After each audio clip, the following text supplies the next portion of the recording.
governor has sent us the electricity gospel and let them have dominion. The kingdom of God is within people.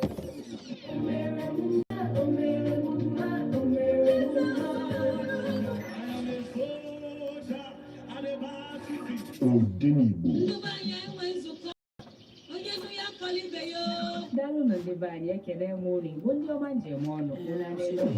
Awesome programs exclusively on Vote 104.3 FM. We're about to kick in, so grab your boot and hold your breath. Let's get it started. Let's get it started. Play ball!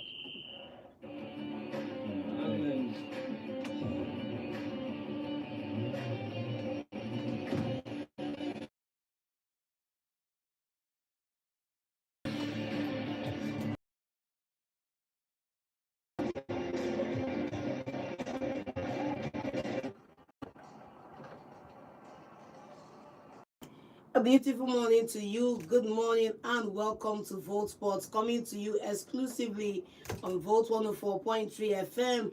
My name is John the Prof, and today I have with me alongside me in the studio none other than the king of Babele himself, Nonso. Good morning. I'm not disappointed. No Babele to Babele this weekend. No magic of the FA Cup. No nothing for everybody. It's just straight up football, straight up wins for big teams.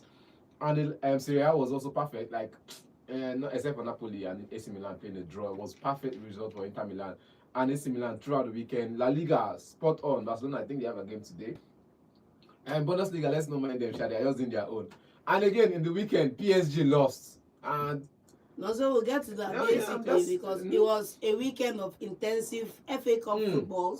A lot of teams had tantalizing results against some of the smaller teams in the English football pyramid. Now, a couple of them actually got some very, very good results. Yeah. I'm not going to mention a few, but the team in East London struggled to get calm down. The team in East London struggled to get a one-goal win. But, we're going to talk about the FA Cup. We're going to talk about all the things happening in the world of sports today. We're also going to be talking about other leagues in Europe results, and we're going to now finally get down into the nitty-gritty on what's trending on social media in football. And if you're happy to have us live in the studio, be sure to join us live because we are live on YouTube and we are going to be turning it up. So basically it was a fantastic game of football, and I want to tee you up, Nonso. Now, Bolton Albion, other teams in the league, go check in where the Premier League, we're playing 2-0. You survived by own goal. City survived by own goal. 2-0, 5-0. City survived by own goal. 4-0. Arsenal yesterday. 4-0. We are marking 4-0. How far now? Chelsea 4-0. The biggest club in London. How far? Biggest club in London. We had to show some love. It's a season of love. Make we just go disgrace them. We have to make them believe. Make them believe that they are good enough. We carry them, go extra time. Still collect red card. Still beat them. It's just love. It's just love. We want to make it competitive, so it doesn't look like it's a one-sided game. We made it feel competitive. It's just one thing of football. We don't just go there. Even City went there and couldn't play it. Straight up win. They had to survive by an own goal. An own goal first. And I scored 1. You get making it 2-0. Chelsea, let's not forget that side. And Arsenal, not forget that side. Why you won't forget that? Because they did well. They did well, and you are babbling them, but it's fine. Let's get into it now. I don't want to take us too far back because the FA Cup started on Friday. Yeah. We had a round of games, and then the majority of games actually came in on Saturday. There's a lot of games we need to look into. Starting with West Ham. Premier League teams, yeah. After extra time, bro. Yes. Bolton Albion, bro. It's a season of love. But how did you see the game, by the way? It was a game where you say, okay, just rotate.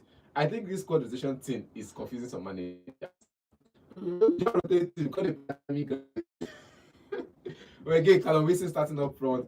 Until the substitution started rolling in, Sub-Zero didn't do the magic. I don't know why I like Cyril Somerville doing this magic.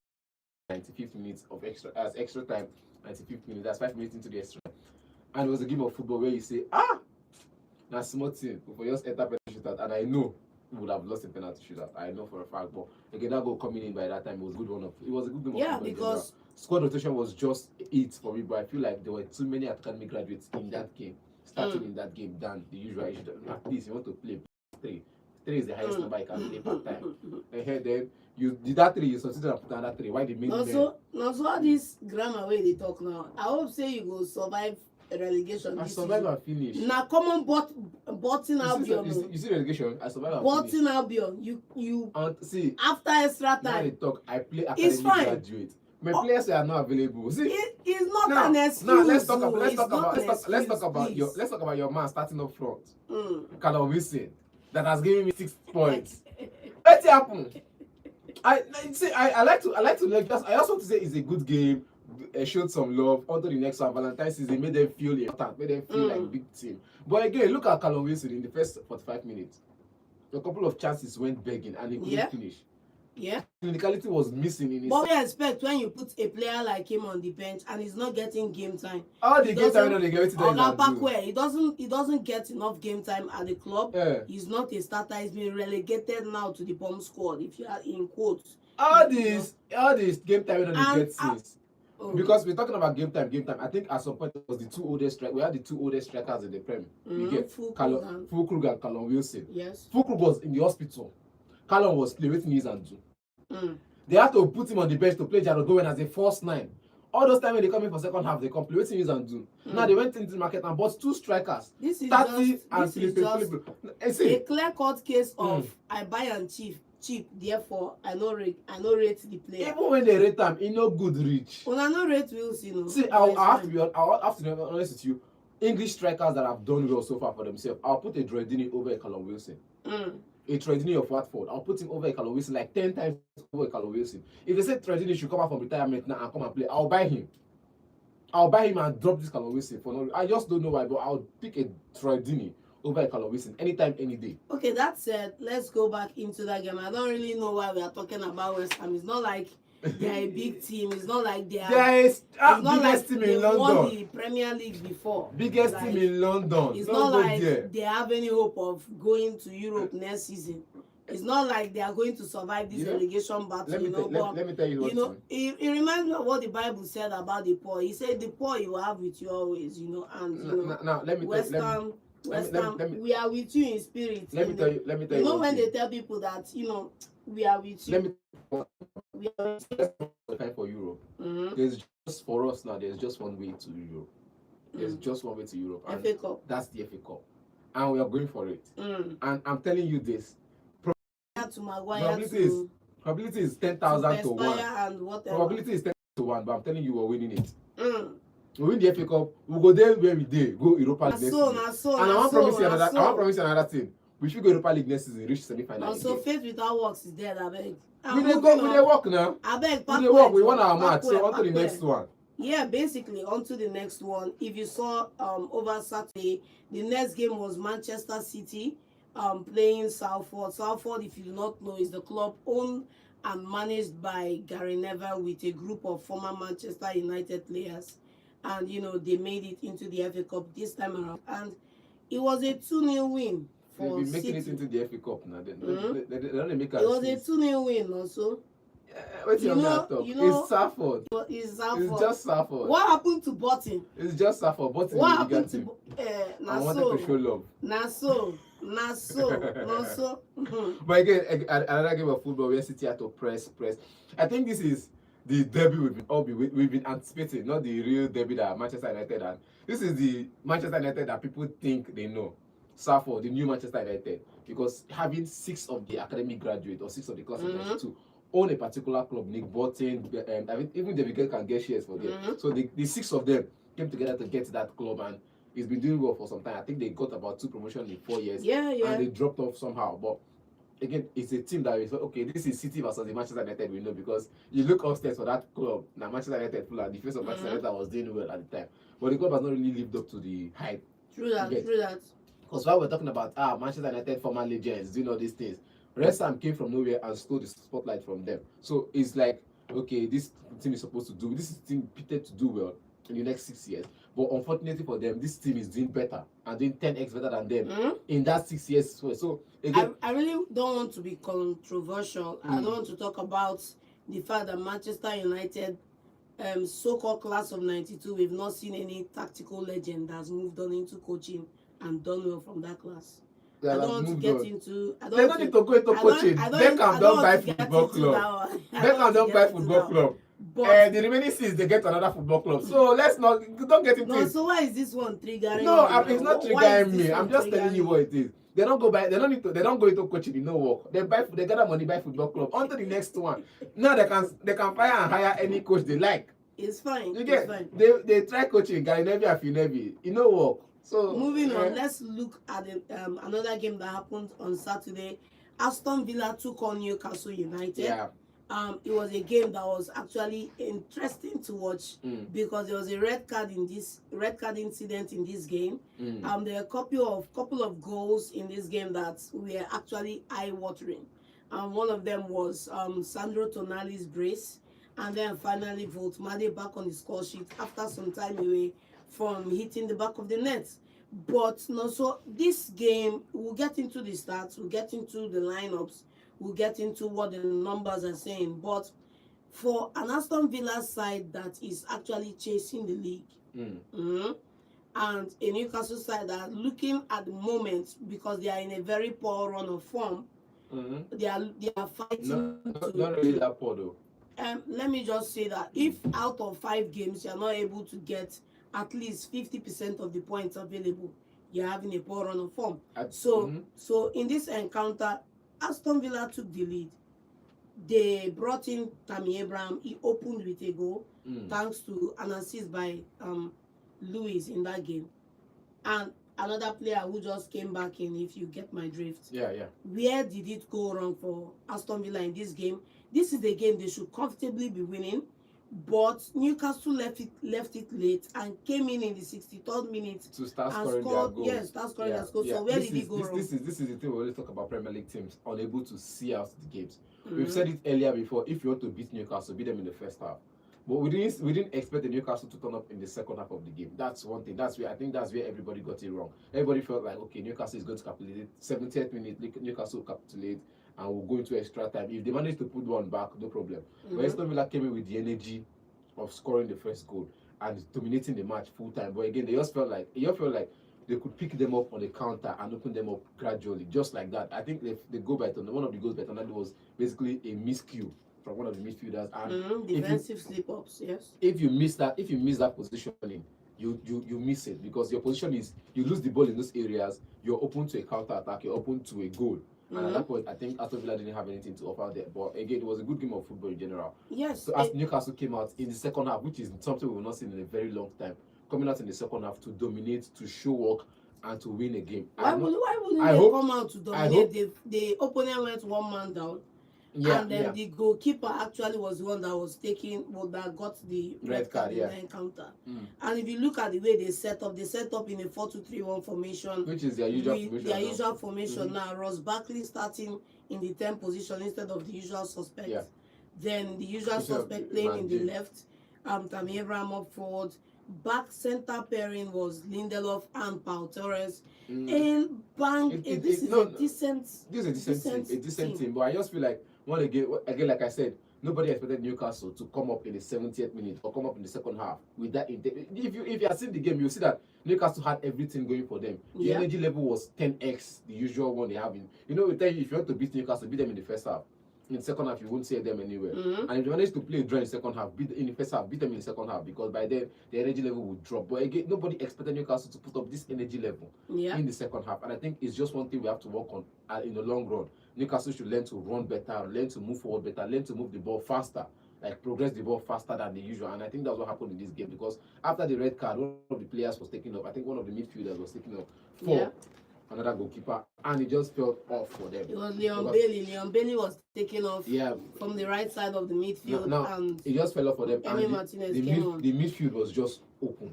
And with the midfield open like that, you could see that Newcastle picked them up one by one. Now, permit me to digress a little bit because I feel like since the sale of John Duran, Aston Villa have kind of lost that kind of threat they had a couple of seasons ago. Yeah. Remember we had John Duran and Ollie Watkins fighting for who's going to start. No, Everybody. I think they did a proper replacement last season when they got in a Malen, Asienso, and everybody. Yeah, but where did it go wrong now, too for Malen? Because Malen has been moved on. Yeah. He scored a goal over the weekend. And he seems to be on the up and up. Secondly, sorry, I'm coming, I'm not done. Secondly, you have John Duran who went to Saudi Arabia to eat oil money. Obviously, and he after some time he left on loan, came back from that loan spell he went to, and then secured a move to Zenit St. Petersburg of all places. Now, if you're just listening to us and you do not know what Zenit St. Petersburg is, before the advent of the resurgence of the Saudi Pro League, there was a season when it was Russian football buying big players from Europe. There was a season when they were signing all the big guys, putting them on crazy salaries. Then we now had the movement to the Chinese league where we had them signing people. Now it's the turn of Saudi Pro League now. Now I think everybody's running from Russia because of what's happening with Ukraine and all of those things. But that's their politics. But I think with suspension of Russian teams playing in European competition, it kind of closes that gap for everybody to go to Russia. Yeah, but this team now, right? This team, if you look at the attacking options, is just these two guys, Watkins and Morgan Rogers. And Watkins and Tammy Abrams. Rogers is just an addition, yes. An addition, assist, a few goals here and there. Like he's not out and out nine. Since I won't force the team, but since Abraham just came in, I think we have to give him time. Of course, starting ahead of Watkins. But again, it's just one of those things you say, why would you let a man go on a loan, and not just a permanent deal, a loan due to AS Roma? I don't know why that is. Maybe there was a fallout in the dressing room. I don't know. I can't see why Unai Emery wanted him out of the team. But again, he went to a Roma side, and this is, I think, the third game in a row, and he's had about 2 goals for AS Roma. But I feel like Aston Villa in general had something going for them. Selling of players, Leon Bailey was sent out at some point. Now he's been brought back to the team. I think selling of players, buying those many players and letting them, all of them go just to bring them back is kind of something that affects the dressing room for Aston Villa. And I have to say, bringing in Tammy Abraham back after a spell at AS Roma, after the going around, not bringing back, I think is one of those plus signs or a positive for them. But it's kind of a question mark on Unai Emery's decision making in the team. Yeah, because at the end of the day, it falls on his shoulder. Yeah, because he's responsible for the fallout. Now, the question I've been dying to ask you is this team actually going to push for the title, or are they going to fall away sometimes? Now, no ill intention. I'm just asking a very really good question. I understand your question, but you talk about it like that, and you see, yes, they are not falling away from the title race. There's still 2 trophies on the line for them. The Europa League is on the line. The Premier League is on the line. Though they are 6 points behind us. I think 6 or 8 points behind us. With this leg now, can they put pressure on anybody? They are out of the FA Cup, so they have only the Premier League and the Europa League to play. So pressure Tiwa. You know, if you get me, you get me. Pressure Tiwa. It does choke. So I think, because the way I see it, if Unai Emery is not able to secure a top 3 finish, I'm not talking about top 4 now. Okay, let's just give him the grace of like top 4, top 5 finish, right? And there's no Europa League. Is he going to keep his job? He's still playing in Europe. If you finish the top 4, he's still playing in Europe next year. Yes, but at least, he should be able to deliver something. Like deliver waiting. Deliver other teams and deliver the word to the board.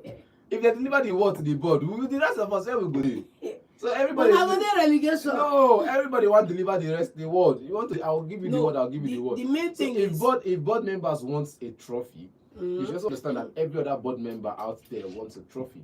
You get me? Everybody wants something or somewhere to put their hands and say, okay, well, obviously. And I think he's one of the big teams. I will say it. He's one of the biggest contenders in the Europa League as manager. I'm not going to take away credit to Olympiacos manager who won it the last time, but he's one of the managers to look out for and win this conference. All right, thank you. Just to wrap up this segment on the Villa game, it was 2 shots on target, 5 off, 3 blocked, 43% possession. Newcastle United had 3 on shot on target, 3 goals from 3. Fantastic. 5 off target, 4 blocks, 57% possession. It was crazy, literally, and they deserve the win. They deserve to move forward to the 5th round of games. Yeah. And if you look at other games in that particular day, we had, what's their name now? We had these guys playing on, yes, Liverpool Brighton. Yeah. Liverpool won that game 3-0. No Martin, on to the next one. Suppose with a verse.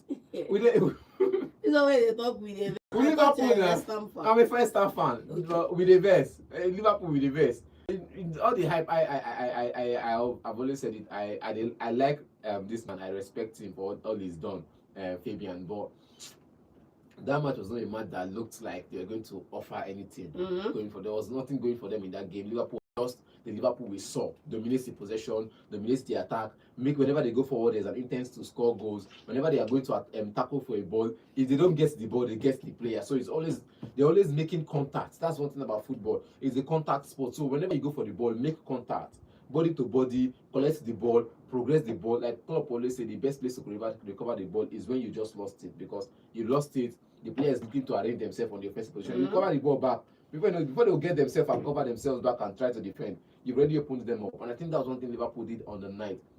And looking at how they played, possession base is just one thing about Liverpool. They know how to hold on to possession for a very long time. And I think it's one thing that kept them in this game. I think it's just the only thing that kept them in this game. Now, all shout outs to everybody that scored. I think Salah, all shout out to him for playing. Salah scored. He had a standing ovation from both teams at the game. All shout out to him. And I think just give him a contract. Just give him another contract. Just give him another contract. I'm sure Liverpool fans are not too excited about giving Salah a new contract, but all in due time, because, and you know, I would say football, they're not happy. Like, I would say football is kind of, let me say, dispassionate, right? Because it's easy for fans to beep up frenzy, hype around him when he was scoring 29 goals and 20-something assists. Last season when he was also winning the PFA award and winning trophies here and there, and then you put in so much effort to get a result, you work on yourself, and then maybe one summer you decide to live a little like a human being, not a robot like Cristiano Ronaldo, right? And then unfortunately for you, the following season the manager decides to change the routine, and maybe it's taking you a little bit longer to recover and get back to who you are as a person. Then unfortunately, I'm not done. And then unfortunately, he finally gets into a negative run of games. Now, this is what's happened to Mo Salah this season. If you go look at the stats are not starting.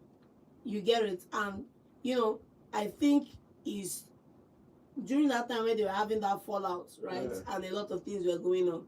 It's easy for football fans to forget the guys were there for them when things were really tough. Yeah, I think they had, I would say they had the AFCONs at heart when they were being all the games. But me, I know after Slot's first season,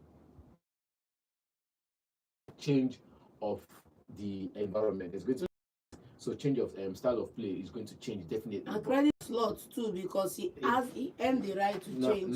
Because he's one with he's implementing his style of play. He didn't just come and wake up and say we have to do it immediately. It's gradual. That's why you saw a Florent start off the bench at some point. That's why I saw Adekitike come into the matches, taking off for what's it called now? The other guy. Coming to that point now, in this game, Slot went with Curtis Jones on the right. If you've been online checking the Liverpool chat rooms, they've been banter online that he's frozen out Curtis Jones. He's not bringing him in. Yeah. You remember last season he was part of that triage in the midfield. The midfield, yeah. Yes, he was always coming in to back up what's his name now? Gravenberch and McAllister. Now in this particular game, he started with Curtis Jones in the right back position. Konate, Van Dijk and Kekes make up the back four. Szoboszlai, McAllister, the two holding midfielders, Salah, Florent Wirtz and Gakpo. Then the one that shocked me was Chiesa up forward.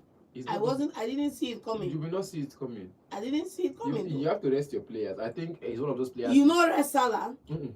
understand. There are players you look out for and you rest them. See, when I saw this lineup, it just told me one thing, that Slot is rolling his dice on this competition. Not really. Winning this competition. Not really.